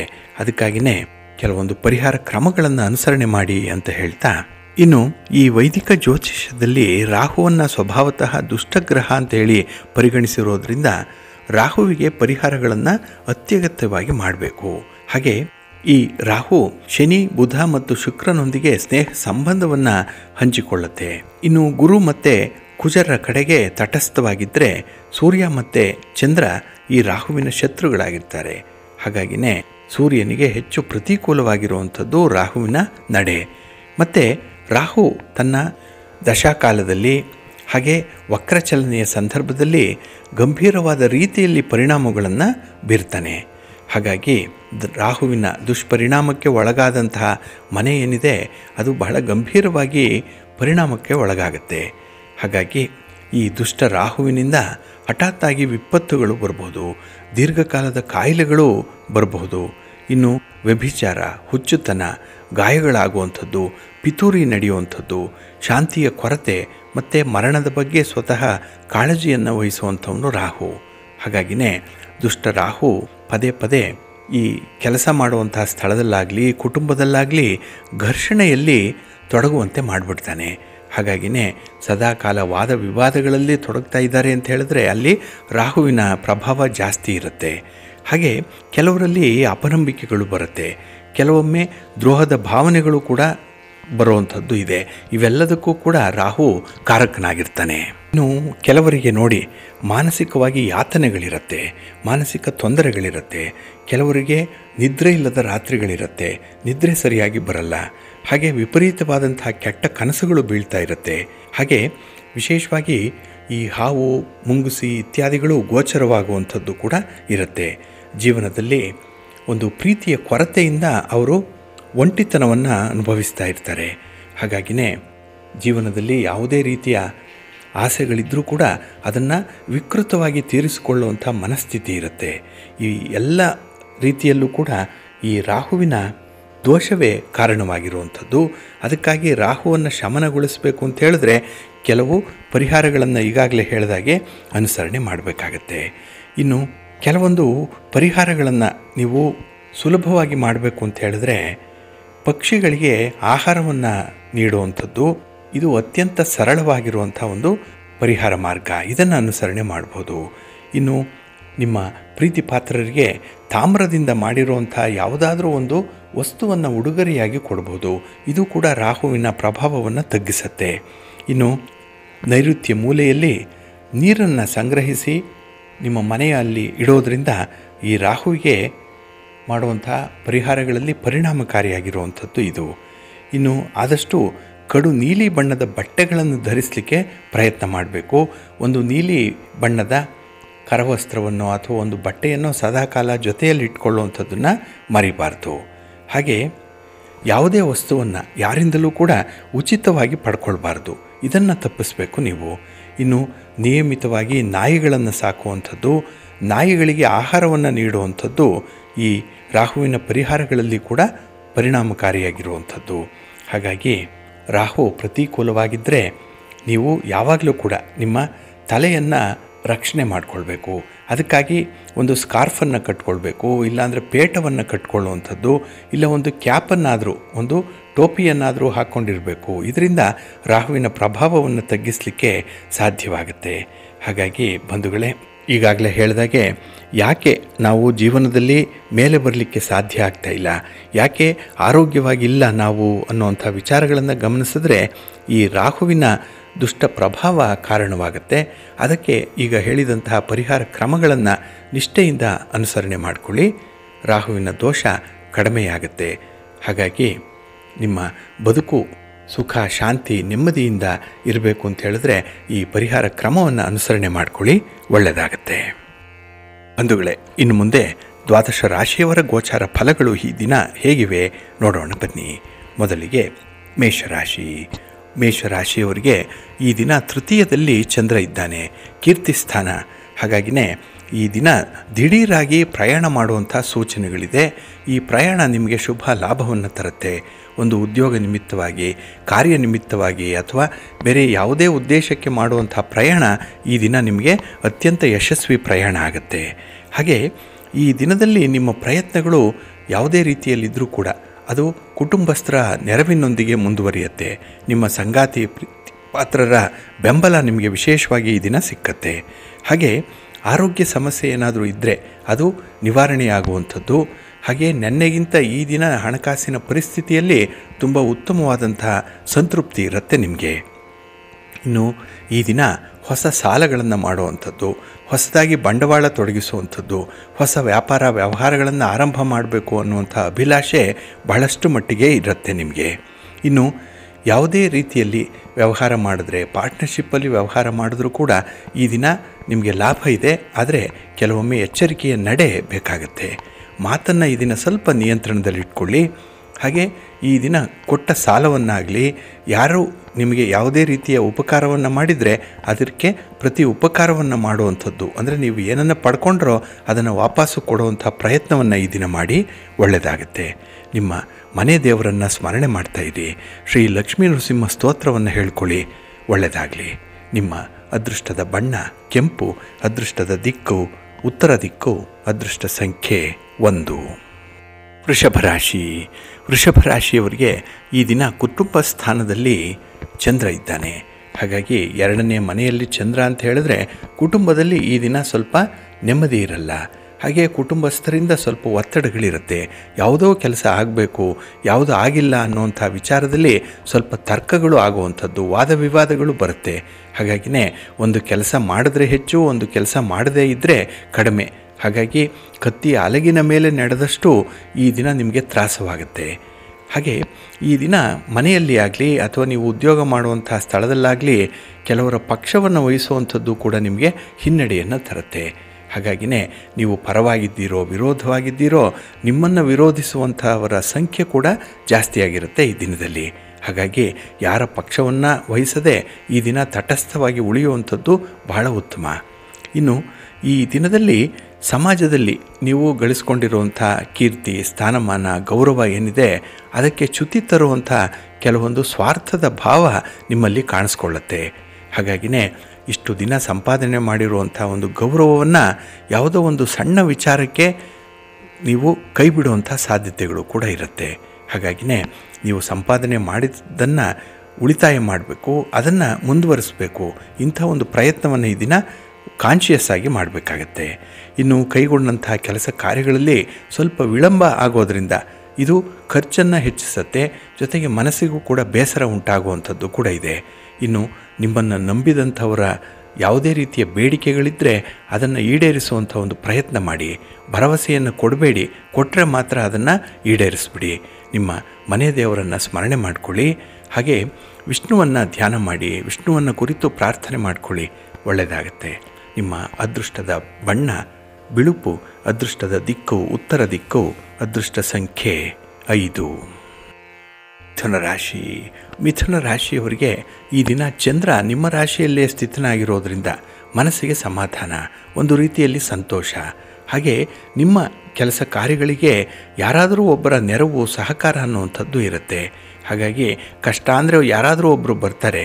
ಇನ್ನು ನಿಮ್ಮ ಒಂದು ವಿಚಾರಗಳಿಗಾಗಲಿ, ನಿಮ್ಮ ಒಂದು ತತ್ವಗಳಿಗಾಗಲಿ ಈ ದಿನ ಪುಷ್ಟೀಕರಿಸುವಂಥ ಸಂಗಾತಿಯಾಗಲಿ, ಸ್ನೇಹಿತರಾಗಲಿ ನಿಮ್ಮ ಜೊತೆ ಇರ್ತಾರೆ. ಹಾಗಾಗಿ ನಿಮ್ಮ ಭಾವನೆಗಳನ್ನು ಅವರು ಕೂಡ ಎಂಡಾರ್ಸ್ ಮಾಡುವಂಥವ್ರು, ಭಾವನೆಗಳಿಗೆ ತಕ್ಕ ಬೆಲೆ ಕೂಡ ಈ ದಿನ ಸಿಕ್ಕುವಂಥದ್ದು ಕೂಡ ಇದೆ. ಹಾಗೆ ದೈವಿಕ ಸೇವಾ ಕಾರ್ಯಗಳಲ್ಲಿ ಈ ದಿನ ಭಾಗವಹಿಸ್ತೀರಿ. ಭಗವಂತ ಅಂತ ಹೇಳಿದ್ರೆ ನಿಮಗೆ ತುಂಬ ಒಂದು ಆಪ್ಯಾಯಮಾನ, ಸೇವಾ ಕಾರ್ಯ ಆಗಲಿ, ಧಾರ್ಮಿಕ ವಿಚಾರಗಳಾಗಲಿ, ಆಧ್ಯಾತ್ಮಿಕ ದೃಷ್ಟಿಕೋನಗಳಾಗಲಿ ಈ ದಿನ ಬಹಳ ಪ್ರಾಮಿನೆಂಟಾಗಿ ಕಾಣಿಸ್ಕೊಳ್ಳುತ್ತೆ. ಈ ಒಂದು ಸಂಬಂಧದಲ್ಲೇ ನೀವು ಪ್ರಯಾಣವನ್ನು ಮಾಡುವಂಥದ್ದು ಕೂಡ ಇದೆ. ಒಂದು ಸಂಚಾರ ಮಾಡ್ತೀರಿ. ಈ ದಿನದ ಸಂಚಾರ ನಿಮಗೆ ಒಳ್ಳೆಯ ಲಾಭವನ್ನು ಕೂಡ ತರುತ್ತೆ. ಹಾಗೆ ಕೆಲವರಿಗೆ ಮಾನಸಿಕ ಸಮಸ್ಯೆಗಳಿತ್ತು, ಎಲ್ಲೋ ಒಂದು ಕಡೆ ಒತ್ತಡ ಇತ್ತು, ಏಕಾಂಗಿತನ ಇತ್ತು, ಅದನ್ನು ನಿವಾರಣೆ ಮಾಡಿಕೊಳ್ಳುವಂಥ ಪ್ರಯತ್ನದಲ್ಲಿದ್ದರೆ ಅದು ಈ ದಿನದಲ್ಲಿ ಒಳ್ಳೆಯ ಅದ್ಭುತವಾದಂಥ ಫಲಿತಾಂಶವನ್ನು ತರುತ್ತೆ. ಸಮಸ್ಯೆಗಳು ನಿವಾರಣೆಯಾಗುತ್ತೆ, ಲವಲವಿಕೆಯಿಂದ ಕೆಲಸವನ್ನು ಮಾಡ್ತೀರಿ. ಹಾಗೆ ಈ ಹಿಂದೆ ಇದ್ದಂತಹ ದೀರ್ಘಾವಧಿ ಕಾಯಿಲೆ ಏನಿದೆ ಅದಕ್ಕೆ ಒಂದು ಔಷಧೋಪಚಾರ, ಅದಕ್ಕೆ ಒಂದು ಮನೆಮದ್ದು, ಏನೋ ಒಂದು ರೀತಿಯಲ್ಲಿ ಅದನ್ನು ನೀವು ಈ ದಿನ ತಡಿಬೇಕು ಅಥವಾ ಅದನ್ನು ಬದಲಾವಣೆ ಮಾಡಬೇಕು ಅನ್ನುವಂಥ ಪ್ರಯತ್ನದಲ್ಲಿರ್ತೀರಿ. ಒಳ್ಳೆಯ ಫಲ ಸಿಕ್ಕತ್ತೆ. ನಿಮ್ಮ ಮನೆ ದೇವರನ್ನು ಸ್ಮರಣೆ ಮಾಡ್ತಾಯಿರಿ. ಆಂಜನೇಯ ಸ್ತೋತ್ರವನ್ನು ಹೇಳ್ಕೊಳ್ಳಿ, ಒಳ್ಳೆಯದಾಗತ್ತೆ. ನಿಮ್ಮ ಅದೃಷ್ಟದ ಬಣ್ಣ ಕೇಸರಿ, ಅದೃಷ್ಟದ ದಿಕ್ಕು ಈಶಾನ್ಯ ದಿಕ್ಕು, ಅದೃಷ್ಟ ಸಂಖ್ಯೆ 1. ಕರ್ಕಾಟಕ ರಾಶಿಯವರಿಗೆ ಈ ದಿನ ವ್ಯಯಸ್ಥಾನದಲ್ಲಿ ಚಂದ್ರ ಇದ್ದಾನೆ. ಹಾಗಾಗಿನೇ ಈ ದಿನದ ಮನಸ್ಥಿತಿ ಹೇಗಿದೆ ಅಂತ ಹೇಳಿದ್ರೆ, ಏನೋ ಒಂದು ಕಳೆದುಕೊಂಡಂಥ ಭಾವನೆ ಇದೆ. ಯಾರನ್ನೋ ಕಳೆದುಕೊಂಡಿದ್ದೀವಿ, ಯಾವುದೋ ವಸ್ತುವನ್ನು ನೀವು ಉಪಯೋಗಕ್ಕೆ ಇಲ್ಲದೆ ಬಿಟ್ಟಿದ್ದೀರಿ ಅನ್ನುವಂಥ ಒಂದು ಭಾವನೆ ಮನಸ್ಸಿಗೆ ಬರ್ತಾ ಇರುತ್ತೆ. ಹಾಗಾಗಿ ಈ ದಿನದಲ್ಲಿ ಬಹಳ ವಿಶೇಷವಾಗಿ 12ನೇ ಸ್ಥಾನ ಅಂತ ಹೇಳಿದ್ರೆ, ಇಲ್ಲಿ ಕೆಲವೊಂದು ಆಸ್ಪತ್ರೆ ವಾಸವನ್ನು ಅನುಭವಿಸುವಂಥದ್ದು, ಅನಾರೋಗ್ಯ ಪರಿಸ್ಥಿತಿ ಇರುವಂಥದ್ದು, ಹಾಗೆ ಈ ದಿನ ನಿದ್ರೆಯಿಂದ ಸ್ವಲ್ಪ ವಂಚಿತರಾಗುವಂಥದ್ದು ಕೂಡ ಇರುತ್ತೆ. ಹಾಗಾಗಿನೇ ನಿಮ್ಮ ಆರೋಗ್ಯದಲ್ಲಿ ವ್ಯತ್ಯಾಸಗಳಾಗುವಂಥದ್ದು, ಏರುಪೇರುಗಳಾಗುವಂಥದ್ದು ಕೂಡ ಈ ಸಂದರ್ಭದಲ್ಲಿರುತ್ತೆ. ಸ್ವಲ್ಪ ಆರೋಗ್ಯದ ಕಡೆ ಗಮನ ಕೊಡಿ. ಇನ್ನು ಈ ದಿನ ಹಣಕಾಸಿನ ನೆರವು ನೀವು ಅಂದುಕೊಂಡಂಥ ರೀತಿಯಲ್ಲಿ ಬರಲ್ಲ. ಹಾಗಾಗಿನೇ ನೀವು ಯಾರಿಂದಲೋ ಹಣವನ್ನು ನಿರೀಕ್ಷೆ ಮಾಡ್ತಾ ಇದ್ದೀರಿ, ಯಾರೋ ಸಹಾಯ ಮಾಡ್ತಾರೆ ಅನ್ನುವಂಥ ಒಂದು ಭರವಸೆ ಇದೆ, ಆಸೆ ಇದೆ, ಆದರೆ ಸಮಯಕ್ಕೆ ಸರಿಯಾಗಿ ಒದಗಿ ಬರಲ್ಲ. ಹಾಗಾಗಿ ಒಂದು ಕೆಲಸವೂ ಹಾಳಾಗುತ್ತೆ. ಇನ್ನು ಆ ಭರವಸೆ ಕೊಟ್ಟಂಥ ವ್ಯಕ್ತಿಯ ಬಗ್ಗೆ ಇದ್ದಂತಹ ಒಂದು ಅಭಿಪ್ರಾಯವೂ ಕೂಡ ಬದಲಾವಣೆ ಆಗಿಬಿಡುತ್ತೆ. ಹಾಗಾಗಿನೇ ಯಾವುದೇ ವ್ಯಕ್ತಿಯಿಂದ ಯಾವುದೇ ರೀತಿಯ ನಿರೀಕ್ಷೆಗಳನ್ನು ಈ ದಿನ ಇಟ್ಕೊಳ್ಬೇಡಿ, ಅಷ್ಟೊಂದು ಫುಲ್ಫಿಲ್ ಆಗಲ್ಲ. ಇನ್ನು ಈ ದಿನದಲ್ಲಿ ಮನೆಯವರ ಜೊತೆಯಲ್ಲಿ ಕೆಲವೊಂದು ಪ್ರಸ್ತಾಪಗಳ ಬಗ್ಗೆ ಮಾತಾಡುವಂಥದ್ದು ಕೂಡ ಇದೆ. ಯಾವುದೋ ಒಂದು ವಿಚಾರ, ಗಹನವಾದಂಥ ವಿಚಾರ, ಇಲ್ಲಿ ಒಂದು ಚರ್ಚೆ, ಒಂದು ಮಾತುಕತೆ, ವಿಚಾರ ವಿನಿಮಯಗಳು ಕೂಡ ನಡೆಯುವಂಥದ್ದು ಈ ದಿನದಲ್ಲಿರುತ್ತೆ. ಹಾಗೆ ಈ ಮಾತುಕತೆ ಏನಿದೆ, ಇದು ಒಳ್ಳೆಯ ಅನುಭವವನ್ನು ನಿಮಗೆ ತಂದುಕೊಟ್ರೆ ಕೊನೆಗೆ ಮನಸ್ಸಿಗೆ ಸ್ವಲ್ಪ ನೆಮ್ಮದಿ ಕಡಿಮೆ ಆಗುವಂಥ ಸಾಧ್ಯತೆಗಳಿರುತ್ತೆ. ಹಾಗಾಗಿನೇ ಕೆಲವೊಂದು ಗಾಳಿ ಸುದ್ದಿಯಿಂದ ಕೂಡ ಈ ದಿನ ಮನಸ್ಸು ಕಲುಷಿತವಾಗಿಬಿಡುತ್ತೆ. ಅದಕ್ಕಾಗಿಯೇ ಯೋಗ, ಧ್ಯಾನ, ಪ್ರಾಣಾಯಾಮ ಇತ್ಯಾದಿಗಳಲ್ಲಿ ತೊಡಗಿಸ್ಕೊಳ್ಳಿ. ಭಗವಂತನ ನಾಮಸ್ಮರಣೆ ಮಾಡ್ತಾಯಿರಿ, ಒಳ್ಳೆಯದಾಗುತ್ತೆ. ನಿಮ್ಮ ಅದೃಷ್ಟದ ಬಣ್ಣ ಬಿಳುಪು, ಅದೃಷ್ಟದ ದಿಕ್ಕು ಈಶಾನ್ಯ ದಿಕ್ಕು, ಅದೃಷ್ಟ ಸಂಖ್ಯೆ 2. ಸಿಂಹರಾಶಿ. ಸಿಂಹರಾಶಿಯವರಿಗೆ ಈ ದಿನ ತುಂಬ ಅನುಕೂಲಕರವಾಗಿರುವಂಥ ದಿನ. ಲಾಭಸ್ಥಾನದಲ್ಲಿ ಚಂದ್ರ ಇರುವಂಥ ದಿನ. ಹಾಗಾಗಿನೇ ಈ ದಿನ ಕೈಗೊಂಡಂಥ ಕೆಲಸ ಕಾರ್ಯಗಳಲ್ಲಿ ತುಂಬ ತೃಪ್ತಿ ಇದೆ. ಯಾರದ್ದೋ ಒಂದು ಸಹಾಯ ಸಹಕಾರ ಹಸ್ತ ನಿಮಗೆ ಒದಗಿ ಬರುತ್ತೆ. ಹಾಗಾಗಿ ಶ್ರಮ ಇಲ್ಲದಂಥ ಒಂದು ಜೀವನ ಈ ದಿನ ನಿಮ್ಮದಾಗಿರುತ್ತೆ. ಹಾಗೆ ಈ ದಿನ ಕುಟುಂಬಸ್ಥರು ಕೂಡ ನಿಮ್ಮ ಬೇಕು ಬೇಡಗಳ ಬಗ್ಗೆ ತೀವ್ರವಾದಂಥ ಕಾಳಜಿಯನ್ನು ವಹಿಸಿರ್ತಾರೆ. ಇದರಿಂದ ಈ ದಿನ ನೀವು ಬಹಳಂಥ ಪ್ರಮುಖವಾದಂಥ ವ್ಯಕ್ತಿ, ಸೆಂಟರ್ ಆಫ್ ಅಟ್ರಾಕ್ಷನ್ ಆಗುವಂಥದ್ದು. ಹಾಗಾಗಿನೇ ಕೇಂದ್ರ ಬಿಂದುವಾಗಿ ಈ ದಿನ ನೀವು ಕೇಂದ್ರಿತ ವ್ಯಕ್ತಿಯಾಗಿ ಪರಿವರ್ತನೆ ಆಗ್ತೀರಿ. ಹಾಗೆ ಮಕ್ಕಳ ವಿಚಾರದಲ್ಲಿ ಈ ದಿನ ಉತ್ತಮವಾದಂಥ ತೀರ್ಮಾನಗಳಿರುತ್ತೆ. ಮಕ್ಕಳ ವಿದ್ಯಾಭ್ಯಾಸ, ಅವರ ವಿವಾಹ, ಅವರ ಒಂದು ಉದ್ಯೋಗ, ಅವರ ಮುಂದಿನ ಭವಿಷ್ಯ ಇತ್ಯಾದಿಗಳ ಬಗ್ಗೆ ಈ ದಿನ ತುಂಬ ಕನಸನ್ನು ಕಾಣ್ತೀರಿ. ಕನಸನ್ನು ನನಸು ಮಾಡಿಕೊಳ್ಳುವಂಥ ಒಂದು ಪ್ರಯತ್ನ ಕೂಡ ತೆರೆ ಮರೆಯಲ್ಲೇ ಸಾಗ್ತಾ ಇರುವಂಥ ವಿಚಾರ ಇದೆ. ಹಾಗೆ ವೃತ್ತಿಪರವಾದಂಥ ಉದ್ಯೋಗದಲ್ಲಿ ಹೊಸ ಹೊಸ ಅವಕಾಶಗಳು ಈ ದಿನ ಒದಗಿ ಬರುತ್ತೆ. ಅವಕಾಶಗಳನ್ನು ಸದುಪಯೋಗಪಡಿಸ್ಕೊಳ್ಳಿ. ಅಂಥ ಒಂದು ಆಪರ್ಚುನಿಟಿನ ಎನ್ಕ್ಯಾಶ್ ಮಾಡಿಕೊಳ್ಳುವಂಥ ಒಂದು ಪ್ರಯತ್ನ ಮಾಡಿ, ಒಳ್ಳೆಯದಾಗುತ್ತೆ. ಹಾಗೆ ನಿಮ್ಮ ಆಲೋಚನೆಗಳು ಈ ದಿನ ಬೇರೆಯವರಿಗೂ ಕೂಡ ಇಷ್ಟ ಆಗುತ್ತೆ. ನಿಮ್ಮ ಮಾತು ಈ ದಿನ ಕೆಲವರ ಗಮನವನ್ನು ಸೆಳೆಯುತ್ತೆ. ಅಂಥ ಒಂದು ಪವರ್ಫುಲ್ಲಾಗಿರುವಂಥ ಮಾತು ನಿಮ್ಮದಾಗಿರುತ್ತೆ. ಹಾಗೆ ಈ ದಿನ ನಿಮ್ಮ ಮನೆ ದೇವರನ್ನು ಸ್ಮರಣೆ ಮಾಡ್ತಾಯಿರಿ. ಲಕ್ಷ್ಮೀ ವೆಂಕಟೇಶ್ವರ ಸ್ವಾಮಿಯ ಆರಾಧನೆ ಮಾಡಿಕೊಳ್ಳಿ, ಒಳ್ಳೆಯದಾಗುತ್ತೆ. ನಿಮ್ಮ ಅದೃಷ್ಟದ ಬಣ್ಣ ನೇರಳೆ, ಅದೃಷ್ಟದ ದಿಕ್ಕು ಈಶಾನ್ಯ ದಿಕ್ಕು, ಅದೃಷ್ಟ ಸಂಖ್ಯೆ 1. ಕನ್ಯಾ ರಾಶಿ. ಕನ್ಯಾ ರಾಶಿಯವರಿಗೆ ಈ ದಿನ ಉದ್ಯೋಗ ಸ್ಥಾನದಲ್ಲಿ ಚಂದ್ರ ಇರುವಂಥ ದಿನ. ಹಾಗಾಗಿನೇ ನಿಮ್ಮ ಕೆಲಸ ಕಾರ್ಯಗಳಲ್ಲಿ ಈ ದಿನ ಹೆಚ್ಚಿನ ಸಂತೃಪ್ತಿ ಇದೆ. ಹಾಗೆ ಯಾವುದೇ ಕೆಲಸ ಮಾಡಿದ್ರೂ ಕೂಡ ತುಂಬ ಎನರ್ಜಿ ಇದೆ, ತುಂಬ ಉತ್ಸಾಹ ಅನ್ನುವಂಥದ್ದು ಈ ದಿನ ಕಾಣಿಸುತ್ತೆ. ಹಾಗೆ ಕೆಲವೊಂದು ವಿಚಾರಗಳಲ್ಲಿ ನಿಮ್ಮ ಸಹೋದ್ಯೋಗಿಗಳ ಅಥವಾ ನಿಮ್ಮ ಸ್ನೇಹಿತರ ಗಮನವನ್ನು ಸೆಳೆಯುವಂಥದ್ದು ಕೂಡ ಇದೆ. ನಿಮ್ಮ ಮಾತು ಅಥವಾ ನಿಮ್ಮ ವರ್ತನೆ ಈ ದಿನ ಕೆಲವರನ್ನು ಆಕರ್ಷಣೆ ಮಾಡುತ್ತೆ. ಹಾಗೆ ಕುಟುಂಬ ಸದಸ್ಯರ ಜೊತೆಯಲ್ಲಿ ಇದ್ದಂಥ ಭಿನ್ನಾಭಿಪ್ರಾಯಗಳು ತಾನೇ ತಾನಾಗಿ ಮಾಯವಾಗುವಂಥ ಸಾಧ್ಯತೆ ಈ ದಿನ ಇದೆ. ಹಾಗಾಗಿನೇ ತಾಳ್ಮೆ ಅನ್ನುವಂಥದ್ದು ಕೆಲವು ವಿಚಾರಗಳಿಗೆ ಉತ್ತರವನ್ನು ತಿಳಿಸುತ್ತೆ ಅನ್ನುವಂಥದ್ದು ಈ ದಿನದ ಈ ವಿದ್ಯಮಾನದಿಂದ ನಿಮಗೆ ಗೊತ್ತಾಗುತ್ತೆ. ಹಾಗಾಗಿನೇ ತಟಸ್ಥವಾಗಿ ಉಳಿಯುವಂಥದ್ದು, ಮೌನವಾಗಿ ಉಳಿಯುವಂಥದ್ದು ಕೆಲವು ಸಮಯ ಅನಿವಾರ್ಯ ಆದಾಗ ನೀವು ಈ ಒಂದು ಕ್ರಮವನ್ನು ಅನುಸರಣೆ ಮಾಡಬಹುದು. ಇನ್ನು ದೂರದ ಸಂಬಂಧಿಕರ ಆಗಮನ ಏನಿದೆ ಅದು ನಿಮಗೆ ಒಂದು ಕಡೆ ಮನಸ್ಸಿಗೆ ಸಂತೋಷ, ಮತ್ತೊಂದು ಕಡೆ ಕಿರಿಕಿರಿಯನ್ನು ಅನುಭವಿಸಬೇಕಾಗತ್ತೆ. ಹಾಗೆ ಈ ದಿನದಲ್ಲಿ ವೃತ್ತಿ ವ್ಯವಹಾರಗಳೇನಿದೆ ಇದರಲ್ಲಿ ಸ್ವಲ್ಪ ಚಾಲೆಂಜಸ್ ಅನ್ನುವಂಥದ್ದು ಇದೆ, ಪೈಪೋಟಿ ಇದೆ. ಯಾವುದೂ ಅಷ್ಟು ಸುಲಭಕ್ಕೆ ಆಗಲ್ಲ. ಕಷ್ಟಪಟ್ಟರೆ ಮಾತ್ರ ಈ ದಿನ ನಿಮಗೆ ಫಲ ಅನ್ನುವಂಥದ್ದು ಇರುತ್ತೆ. ಇನ್ನು ಹಣಕಾಸಿನ ತೊಂದರೆಗಳನ್ನು ಅನುಭವಿಸ್ತಾ ಇರುವಂಥವರು ಸ್ವಲ್ಪ ಎಚ್ಚರಿಕೆಯಿಂದ ಇರಿ. ಯಾವುದೇ ರೀತಿಯ ದೊಡ್ಡ ಮಟ್ಟದ ಕಮಿಟ್ಮೆಂಟ್ಗೆ ಹೋಗಬೇಡಿ. ಮಹಾಲಕ್ಷ್ಮಿ ಆರಾಧನೆ ಮಾಡಿ ಮಹಾವಿಷ್ಣುವನ್ನು ಸ್ಮರಣೆ ಮಾಡಿಕೊಳ್ಳಿ, ಒಳ್ಳೆಯದಾಗತ್ತೆ. ನಿಮ್ಮ ಅದೃಷ್ಟದ ಬಣ್ಣ ಕೆಂಪು, ಅದೃಷ್ಟದ ದಿಕ್ಕು ಈಶಾನ್ಯ ದಿಕ್ಕು, ಅದೃಷ್ಟ ಸಂಖ್ಯೆ 2. ತುಲಾರಾಶಿ. ತುಲಾರಾಶಿಯವರಿಗೆ ಈ ದಿನ 9ರ ಸ್ಥಾನದಲ್ಲಿ ಚಂದ್ರ ಇರುವಂಥ ದಿನ. ಹಾಗಾಗಿನೇ ಈ ದಿನದ ಸಂಪತ್ತಿನ ವಿಚಾರ, ಈ ದಿನದ ಸಂಪಾದನೆಯ ವಿಚಾರದಲ್ಲಿ ಸ್ವಲ್ಪ ಹಿನ್ನಡೆ ಇದೆ. ನೀವು ಅಂದುಕೊಂಡಂತಹ ರೀತಿಯಲ್ಲಿ ಲಾಭ ಇಲ್ಲ, ನಷ್ಟಗಳು ಹೆಚ್ಚಾಗುವಂಥದ್ದು, ಖರ್ಚುಗಳು ಜಾಸ್ತಿ ಆಗುವಂಥದ್ದು ಕೂಡ ಇದೆ. ಹಾಗೆ ಈ ದಿನ ಗೃಹೋಪಯೋಗಿ ವಸ್ತುವೊಂದನ್ನು ಖರೀದಿ ಮಾಡುವಂಥದ್ದು ಕೂಡ ಇದೆ. ಮನೆಗೆ ಬೇಕಾದಂಥ ವಸ್ತು ಇದನ್ನು ತಂದಾಗ ಮನೆ ಮಂದಿ ಕೆಲವರು ಅದರ ಬಗ್ಗೆ ಅಭಿಪ್ರಾಯ ಧನಾತ್ಮಕವಾಗಿರುತ್ತೆ, ಕೆಲವರದ್ದು ಬಹಳ ನೆಗೆಟಿವ್ ಆಗಿರುವಂಥ ಒಂದು ಮಾತುಗಳನ್ನು ಆಡುವಂಥದ್ದು ಇದೆ. ಹಾಗಾಗಿನೇ ಈ ದಿನ ಮಿಶ್ರ ಫಲಗಳಿದ್ದಾಗ ನಿಮ್ಮ ಮನಸ್ಸಿಗೆ ಈ ದಿನ ಸ್ವಲ್ಪ ಕಸಿವಿಸಿ ಕೂಡ ಉಂಟಾಗುವಂಥದ್ದು ಇರುತ್ತೆ. ಇನ್ನು ಈ ದಿನ ಕೆಲಸ ಕಾರ್ಯಗಳು ಅಪೂರ್ಣವಾಗುವಂಥದ್ದು, ಎಷ್ಟೇ ಪ್ರಯತ್ನ ಪಟ್ಟರೂ ಕೂಡ ಯಾವುದೋ ಒಂದು ಕೆಲಸ ಅರ್ಧಂಬರ್ಧಕ್ಕೆ ನಿಲ್ಲುವಂಥದ್ದು ಕೂಡ ಇದೆ. ಇದು ಈ ದಿನದ ನಿಮ್ಮ ಯೋಜನೆಗಳನ್ನು ಬುಡಮೇಲು ಮಾಡುವಂಥದ್ದು ಕೂಡ, ಅಂದರೆ ನಿಮ್ಮ ಯೋಜನೆಗಳು ಸಕಾಲದಲ್ಲಿ ಸರಿಯಾಗಿ ನಡೆಯಲ್ಲ. ಹಾಗೆ ಈ ದಿನ ಹಣಕಾಸಿನ ಪರಿಸ್ಥಿತಿ ನಿಮಗೆ ಸ್ವಲ್ಪ ನಿರುತ್ಸಾಹವನ್ನು ತರಿಸತ್ತೆ. ಹಾಗಾಗಿನೇ ಈ ದಿನ ಕೈಯಲ್ಲಿ ಹಣದ ಕೊರತೆ ಉಂಟಾಗುವಂಥದ್ದು, ಸಾಲ ಸೋಲ ಮಾಡಲಿಕ್ಕೆ ಮನಸ್ಸಾಗಲ್ಲ, ಎಲ್ಲೋ ಒಂದು ಕಡೆ ನೆಂಟರಿಷ್ಟರನ್ನು ಕೇಳಬೇಕಲ್ಲ ಅನ್ನುವಂಥ ಒಂದು ಸಂಕೋಚ ಕೂಡ ಇರುತ್ತೆ.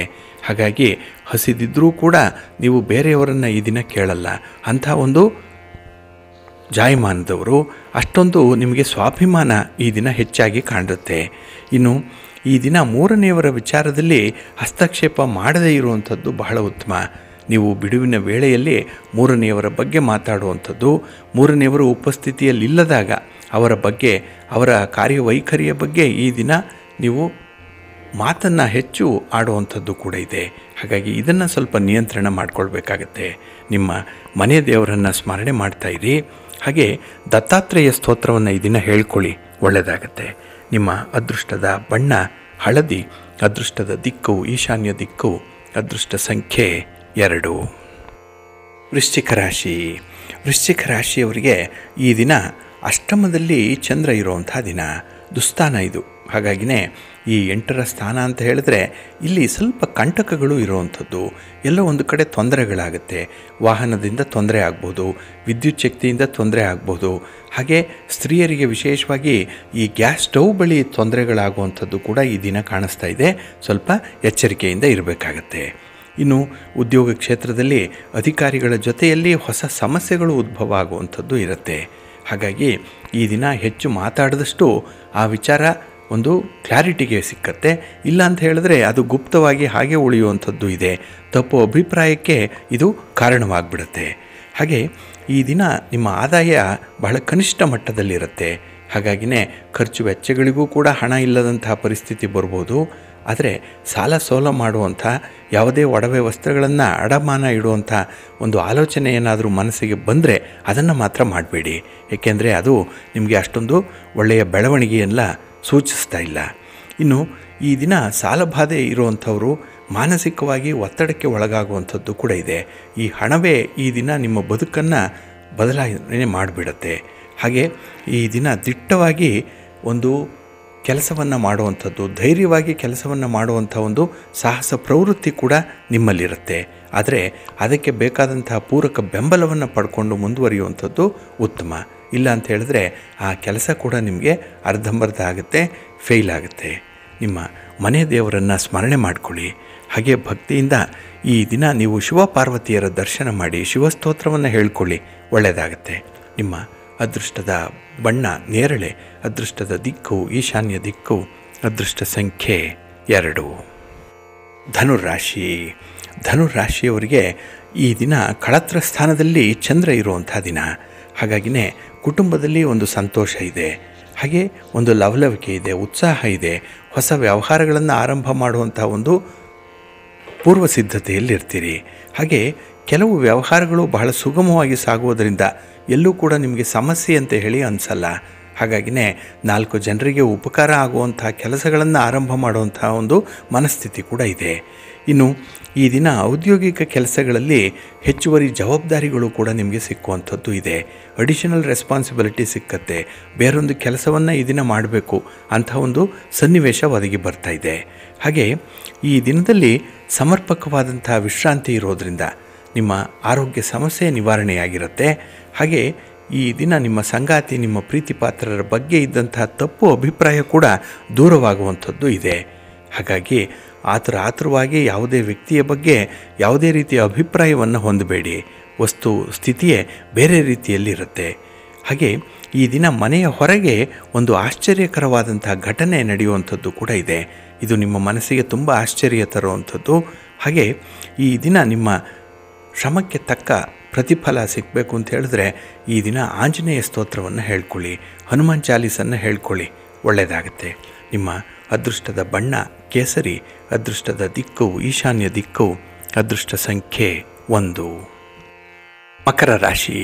ಮಕರ ರಾಶಿಯವರಿಗೆ ಈ ದಿನ ಶತ್ರುಸ್ಥಾನದಲ್ಲಿ ಚಂದ್ರ ಇದ್ದಾನೆ. ಹಾಗಾಗಿ ಶತ್ರುಗಳು ಈ ದಿನ ನಿಮ್ಮಿಂದ ದೂರ ಹೋಗುವಂಥವ್ರು, ಶತ್ರುಗಳನ್ನು ನಿರ್ನಾಮ ಮಾಡಿಬಿಡ್ತೀರಿ. ಹಾಗಾಗಿ ನಿಮ್ಮ ಕೆಲಸ ಕಾರ್ಯಗಳಿಗೆ ಯಾರು ಆತಂಕಗಳನ್ನು ಒಡ್ಡುತ್ತಾ ಇದ್ದರೂ ಅಂಥವರು ಈ ದಿನ ನಿಮಗೆ ಯಾವುದೇ ರೀತಿಯ ತೊಂದರೆಗಳನ್ನು ಕೊಡಲ್ಲ. ಹಾಗಾಗಿನೇ ಈ ವಿಚಾರದಲ್ಲಿ ಹಸ್ತಕ್ಷೇಪ ನಡೆಯಲ್ಲ, ಕೆಲಸಗಳು ಯಶಸ್ವಿಯಾಗಿ ನಡೆಯುತ್ತೆ. ಹಾಗೆ ಈ ದಿನ ನಿಮ್ಮ ಮಿತ್ರರೊಂದಿಗೆ ಒಂದು ಪುಣ್ಯಕ್ಷೇತ್ರ ದರ್ಶನ ಮಾಡುವಂಥದ್ದು, ಇಲ್ಲಾಂದರೆ ಒಂದು ಸಣ್ಣ ಮಟ್ಟದ ಪ್ರಯಾಣ ಮಾಡುವಂಥ ಸಾಧ್ಯತೆಗಳು ಕೂಡ ಇದೆ. ಹಾಗಾಗಿ ಈ ದಿನ ನೀವು ತೆಗೆದುಕೊಳ್ಳುವಂಥ ನಿರ್ಧಾರಗಳು ಬಹಳ ಸಮರ್ಪಕವಾಗಿರುತ್ತೆ. 4 ಜನರಿಗೆ ಅನುಕೂಲವಾಗುವಂಥ ನಿರ್ಧಾರಗಳಾಗಿರುತ್ತೆ. ಇನ್ನು ಬಹಳ ವಿಶೇಷ ಅಂತ ಹೇಳಿದ್ರೆ ನಿಮ್ಮ ಅಧಿಕಾರಿಗಳಿಂದ ಟೀಕೆ ಟಿಪ್ಪಣಿಗಳನ್ನು ಕೇಳಬೇಕಾಗ್ಬೋದು ಈ ದಿನ ನಿಮ್ಮ ಕೆಲಸದ ವೈಖರಿ ಬಗ್ಗೆ. ಆದರೆ ಸ್ವಲ್ಪ ತಾಳ್ಮೆಯಿಂದ ಸನ್ನಿವೇಶವನ್ನು ನಿಭಾಯಿಸಬೇಕಾಗತ್ತೆ. ಇನ್ನು ವ್ಯಾಪಾರದ ವಿಸ್ತರಣೆಗೆ ಒಳ್ಳೆಯ ಕಾಲ ಇದು. ಒಳ್ಳೆಯ ಹೂಡಿಕೆಗೂ ಕೂಡ ಅವಕಾಶಗಳು ಇರುವಂಥದ್ದು ಇದೆ. ಹಾಗಾಗಿನೇ ಈ ದಿನ ನಿಮ್ಮ ವಿವೇಚನೆಯಂತೆ ಕೆಲಸಗಳನ್ನು ಮಾಡಿಬಿಡಿ. ಇನ್ನು ವಿಶೇಷವಾಗಿ ಯಾವುದೇ ರೀತಿಯ ಭಾವನೆಗಳೇನಾದರೂ ಇದ್ದರೆ, ಒಂದು ಟೆಂಪ್ಟೇಷನ್ ಅನ್ನುವಂಥದ್ದು ಇದ್ದರೆ, ಒಂದು ಕಮಿಟ್ಮೆಂಟ್ ಅನ್ನುವಂಥದ್ದು ಇದ್ದರೆ ಅದನ್ನು ಆದಷ್ಟು ಧನಾತ್ಮಕವಾಗಿ ನೀವು ಪರಿಗಣಿಸಬೇಕಾಗತ್ತೆ. ಒಳ್ಳೆಯದಾಗಲಿ. ನಿಮ್ಮ ಮನೆ ದೇವರನ್ನು ಸ್ಮರಣೆ ಮಾಡ್ತಾಯಿರಿ. ಹಾಗೆ ಭಕ್ತಿಯಿಂದ ಈ ದಿನ ನೀವು ಗಣಪತಿಯನ್ನು ಆರಾಧನೆ ಮಾಡಿ, ಗಣಪತಿಯ ಸ್ತೋತ್ರವನ್ನು ಹೇಳ್ಕೊಳ್ಳಿ, ಒಳ್ಳೆಯದಾಗತ್ತೆ. ನಿಮ್ಮ ಅದೃಷ್ಟದ ಬಣ್ಣ ಗುಲಾಬಿ, ಅದೃಷ್ಟದ ದಿಕ್ಕು ಈಶಾನ್ಯ ದಿಕ್ಕು, ಅದೃಷ್ಟ ಸಂಖ್ಯೆ 1. ಕುಂಭರಾಶಿಯವರಿಗೆ ಈ ದಿನ ಪಂಚಮದಲ್ಲಿ ಚಂದ್ರ ಇದ್ದಾನೆ. ಇದು ಪೂರ್ವ ಪುಣ್ಯ ಸ್ಥಾನ. ಹಾಗಾಗಿನೇ ಮಕ್ಕಳ ವಿಚಾರವಾಗಿ ಯಾವುದೇ ತೀರ್ಮಾನಗಳಿದ್ದರೂ ಅದು ಪೂರ್ವ ಪುಣ್ಯ ಸ್ಥಾನದಂತೆ ನಿರ್ಧಾರಿತವಾಗಿರುವಂಥದ್ದು. ಹಾಗಾಗಿ ನಿಮ್ಮ ಅನುಭವದ ಆಧಾರದ ಮೇಲೆ ಈ ದಿನ ಮಕ್ಕಳಿಗಾಗಿ ಕೆಲವು ಸೌಲಭ್ಯಗಳನ್ನು ಮಾಡ್ತೀರಿ. ಹಾಗೆ ಈ ದಿನ ನಿಮ್ಮ ಬಾಲ್ಯ ಸ್ನೇಹಿತರ ಜೊತೆಯಲ್ಲಿ ಯಾವುದೋ ಒಂದು ಪಾರ್ಟ್ನರ್ಶಿಪ್ಪಲ್ಲಿ ವ್ಯವಹಾರ ಮಾಡಬೇಕು ಅನ್ನುವಂಥ ಇಚ್ಛಾಶಕ್ತಿ ಬಲವಾಗಿರುತ್ತೆ. ಹಾಗೆ ಈ ದಿನ ಕುಟುಂಬದಲ್ಲಾಗಲಿ ಅಥವಾ ನಿಮ್ಮ ಉದ್ಯೋಗ ಕ್ಷೇತ್ರದಲ್ಲಾಗಲಿ ನಿಮ್ಮ ಸಂಗಾತಿಯ ನೆರವಿನಿಂದ ಉತ್ತಮ ಫಲಗಳನ್ನು ಪಡ್ಕೊಳ್ಳುವಂಥದ್ದು ಕೂಡ ಇದೆ. ವಿದ್ಯಾರ್ಥಿಗಳಿಗೆ ಹೊಸ ಉತ್ಸಾಹಗಳು ಬರುವಂಥದ್ದು ಕೂಡ ಇದೆ. ಇದು ನಿಮ್ಮನ್ನು ಮುನ್ನಡೆಸುತ್ತೆ. ಆದರೆ ಯಾವುದೇ ಒಂದು ಮೂರನೇ ವ್ಯಕ್ತಿಯ ಬಗ್ಗೆ ಆಗಲಿ, ಕ್ಷುಲ್ಲಕ ವಿಚಾರಗಳ ಬಗ್ಗೆ ಆಗಲಿ ಹೆಚ್ಚು ಗಮನವನ್ನು ಕೊಡಬೇಡಿ. ಇನ್ನು ಈ ದಿನ ನಿಮ್ಮ ತಂದೆಯವರ ಜೊತೆಯಲ್ಲಿ ಸ್ವಲ್ಪ ಭಿನ್ನಾಭಿಪ್ರಾಯಗಳು ಬರ್ಬೋದು. ತಂದೆಯ ಸ್ಥಾನದಲ್ಲಿರುವಂಥವರ ಜೊತೆಯಲ್ಲಿ ಈ ದಿನ ಮಾತು ಬೆಳೀಬಹುದು. ಸ್ವಲ್ಪ ನಿಯಂತ್ರಣದಲ್ಲಿ ಇಟ್ಕೊಳ್ಳುವಂಥದ್ದು ಬಹಳ ಮುಖ್ಯ. ಹಾಗೆ ಈ ದಿನ ನಿಮ್ಮ ವರ್ತನೆ ಏನಿದೆ ನಿಮ್ಮ ಸಂಗಾತಿಗೆ ಇಷ್ಟ ಆಗುತ್ತೆ. ಆದರೆ ಇದನ್ನು ಮುಂದುವರಿಸಬೇಕು, ಒಂದು ಕನ್ಸಿಸ್ಟೆನ್ಸಿಯನ್ನು ಇಟ್ಕೊಳ್ಬೇಕು ಅಂಥ ಪ್ರಯತ್ನದಲ್ಲಿ ಕೂಡ ಇರಬೇಕಾಗತ್ತೆ. ತಾತ್ಕಾಲಿಕ ಸುಖಕ್ಕೆ ರಾಜಿ ಆಗಬೇಡಿ, ಶಾಶ್ವತವಾಗಿರಬೇಕು. ಇವತ್ತಲ್ಲ ನಾಳೆ ಅದು ಹೆಚ್ಚಿನ ಫಲವನ್ನು ತರಬೇಕು. ಅಂಥ ವಿಚಾರ, ಅಂಥ ಒಂದು ಪೂರ್ವ ಸಿದ್ಧತೆ ನಿಮ್ಮಿಂದ ಆಗಲಿ, ಒಳ್ಳೆಯದಾಗತ್ತೆ. ನಿಮ್ಮ ಮನೆ ದೇವರನ್ನು ಸ್ಮರಣೆ ಮಾಡಿಕೊಳ್ಳಿ. ಹಾಗೆ ನಿಮ್ಮ ಅದೃಷ್ಟದ ಬಣ್ಣ ಬಿಳುಪು, ಅದೃಷ್ಟದ ದಿಕ್ಕು ಈಶಾನ್ಯ ದಿಕ್ಕು, ಅದೃಷ್ಟ ಸಂಖ್ಯೆ 2. ಮೀನರಾಶಿಯವರಿಗೆ ಈ ದಿನ ಚತುರ್ಥದಲ್ಲಿ ಚಂದ್ರ ಇರುವಂಥ ದಿನ. ಹಾಗಾಗಿ ಈ 4ರ ಸ್ಥಾನ ಏನಿದೆ ಇದು ಮಾತೃಸ್ಥಾನ. ತಾಯಿಯವರ ಸುಖ, ತಾಯಿಯವರ ಆರೋಗ್ಯ ಈ ದಿನ ಸ್ವಲ್ಪ ನಿಮಗೆ ಒತ್ತಡವನ್ನು ತರುತ್ತೆ. ಆರೋಗ್ಯದಲ್ಲಿ ಏರುಪೇರಾಗುವಂಥದ್ದು ಕೂಡ ಇದೆ. ಹಾಗೆ ಸಾಮಾನ್ಯವಾಗಿ ನೀವು ನಡೀತಾ ಇರುವಂಥ ದಾರಿ ಏನಿದೆ ಅದರಲ್ಲಿ ಕೆಲವೊಂದು ಬದಲಾವಣೆಗಳನ್ನು ತರಬೇಕು ಅನ್ನುವಂಥ ಇಚ್ಛಾಶಕ್ತಿ ಇದೆ. ಆದರೆ ಪೂರಕವಾಗಿ ಕೆಲಸ ಮಾಡುವಂಥ ಸಂಪನ್ಮೂಲಗಳ ಕೊರತೆ ಇದೆ. ಮೊದಲು ಸಂಪನ್ಮೂಲಗಳನ್ನು ಕ್ರೋಢೀಕರಣ ಮಾಡಿಕೊಂಡು ನಂತರದಲ್ಲಿ ಆ ಕೆಲಸವನ್ನು ಆರಂಭ ಮಾಡಿ ಅದ್ಭುತವಾದಂಥ ಯಶಸ್ಸು ಸಿಕ್ಕತ್ತೆ. ಇನ್ನು ಈ ದಿನದಲ್ಲಿ ಫಲಿತಾಂಶಕ್ಕಾಗಿಯೇ ನೀವು ಪರದಾಡುವಂಥದ್ದು, ಕಾಯುವಂಥ ಸಂದರ್ಭಗಳು ಬರಬಹುದು. ಹಾಗಾಗಿ ಒಂದು ಕೆಲಸ ಅಂತ ಹೇಳಿದ್ರೆ ಒಂದು ಫಲಿತಾಂಶ ಇದ್ದೇ ಇರುತ್ತೆ. ಆದರೆ ಆ ಫಲಿತಾಂಶಕ್ಕಾಗಿ ಈ ದಿನ ಸ್ವಲ್ಪ ಹಾತೊರೆಯುವಂಥದ್ದು ಕೂಡ ಇದೆ. ಇನ್ನು ಈ ದಿನ ಸ್ವಲ್ಪ ಮರೆವು ಜಾಸ್ತಿ. ಯಾವುದೋ ಅಮೂಲ್ಯ ವಸ್ತುವನ್ನು, ದಾಖಲೆ ಪತ್ರಗಳನ್ನು ಎಲ್ಲೋ ಇಡ್ತೀರಿ, ಎಲ್ಲೋ ಹುಡುಕ್ತೀರಿ. ಹಾಗಾಗಿ ಕುಟುಂಬಸ್ಥರ ನೆರವು ಈ ದಿನ ನಿಮಗೆ ಇಂಥ ವಿಚಾರಗಳಲ್ಲಿ ಬೇಕಾಗತ್ತೆ. ಹಾಗೆ ಈ ದಿನ ನಿಮ್ಮ ಸಂಗಾತಿ ಪ್ರೀತಿ ಪಾತ್ರರ ವ್ಯವಹಾರಗಳಿರಲಿ ಅಥವಾ ಅವರ ಒಂದು ವಿಚಾರಧಾರೆಗಳಿಗೆ ನಿಮ್ಮ ಒಂದು ಯೋಜನೆಯನ್ನು ಸೇರ್ಪಡೆಗೊಳಿಸುವಂಥದ್ದಾಗಲಿ ಈ ದಿನ ಸ್ವಲ್ಪ ದುಬಾರಿಯಾಗುತ್ತೆ. ಅಷ್ಟೊಂದು ಯಶಸ್ವಿಯಾಗಿ ಆಗಲ್ಲ. ಸ್ವಲ್ಪ ಪ್ರಯತ್ನ ಪಟ್ಟರೆ ಫಲ ಅನ್ನುವಂಥದ್ದು ಸಿಕ್ಕತ್ತೆ. ನಿಮ್ಮ ಇಷ್ಟ ದೇವರನ್ನು ಆರಾಧನೆ ಮಾಡಿಕೊಳ್ಳಿ. ಹಾಗೆ ಭಕ್ತಿಯಿಂದ ದಶರಥ ಕೃತ ಶನಿ ಸ್ತೋತ್ರವನ್ನು ಪಠಣ ಮಾಡಿಕೊಳ್ಳಿ. ಈ ದಿನ ಒಳ್ಳೆಯದಾಗತ್ತೆ. ನಿಮ್ಮ ಅದೃಷ್ಟದ ಬಣ್ಣ ತಿಳಿ ನೀಲಿ, ಅದೃಷ್ಟದ ದಿಕ್ಕು ಈಶಾನ್ಯ ದಿಕ್ಕು, ಅದೃಷ್ಟ ಸಂಖ್ಯೆ 1.